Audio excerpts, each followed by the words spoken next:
যে অ্যাডগুলো মানুষের স্ক্রল থামিয়ে দেয় সে অ্যাডগুলো কখনো প্রোডাক্ট দিয়ে শুরু হয় না, শুরু হয় সমস্যা দিয়ে। আপনার অ্যাডে প্রবলেম নিয়ে কোনো কথাবার্তা নাই, এটাই আসল প্রবলেম। কারণ মানুষ পয়সা খরচ করে পেইন থেকে স্ক্যাপ পেতে। সেকেন্ড লাস্ট ভিডিওতে আমি কম্প্যারিজন অ্যাড নিয়ে কথা বলেছিলাম আর বলেছিলাম আমার এজেন্সি থেকে 2026-এ রান করা লাস্ট 265টা অ্যাডস অ্যানালাইসিস করে 4টা অ্যাড ফরম্যাট পেয়েছি। আজকে পার্ট 2, আর আজকে কথা বলবো পেইন পয়েন্ট অ্যাড নিয়ে।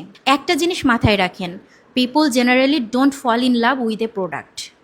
মানুষ নিজের প্রবলেমের সলিউশন খুঁজে, আর যারা এই হিউম্যান সাইকোলজিটা বুঝে তারা ফেসবুক অ্যাডে কমপ্লিটলি ডিফারেন্ট রেজাল্ট নিয়ে আসতে পারে। পেইন পয়েন্ট অ্যাড আসলে কি? সিম্পল ভাষায় বললে আগে প্রোডাক্ট না, আগে পেইন হাইলাইট করতে হবে। কাস্টমার যে স্ট্রাগলের মধ্যে আছে, যে ফ্রাস্ট্রেশনটা ফিল করে, যে প্রবলেম নিয়ে প্রতিদিন ডিল করে, ওই জায়গাটা হিট করতে হবে। শুধু পেইন নিয়ে কথাবার্তা বললেই হবে না, সেই পেনটাকে আরেকটু বাড়িয়ে ফিল করাতে হবে। সে যেন বুঝতে পারে আপনি তার প্রবলেমটা আর্টিকুলেট করতে পারছেন।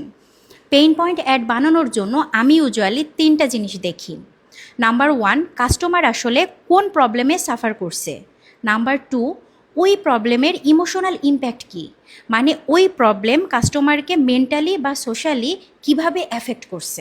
আর নাম্বার 3, সলিউশন রিভিল করার টাইমিং। শুরুতেই সব বলে দিলে কিউরিওসিটি শেষ হয়ে যাবে।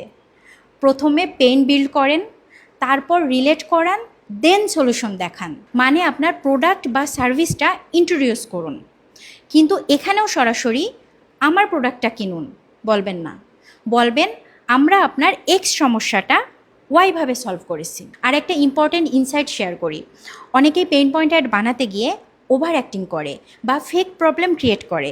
এটা বিপজ্জনক, ডোন্ট ডু দিস। আর ঠিকমতো এক্সিকিউট করতে পারলে পেইন পয়েন্ট অ্যাড অনেক সময় বাকি সব ফরম্যাটের অ্যাডকে ইজিলি আউট পারফর্ম করতে পারে। আশা করি পুরো বিষয়টা বুঝতে পেরেছেন। এটাই ছিল পার্ট 2 এর ফরম্যাট। পার্ট 3-তে আমি আরেকটি ফরম্যাট নিয়ে কথা বলবো, যেটা অডিয়েন্স অ্যাটেনশন আর কনভার্সন দুইটাই বুস্ট করতে পারে। ভিডিওটা ইনফরমেটিভ মনে হলে শেয়ার করে দেন আর কমেন্টে বলেন নেক্সট ফরম্যাটটা কী হতে পারে। দেখা হচ্ছে পরের ভিডিওতে।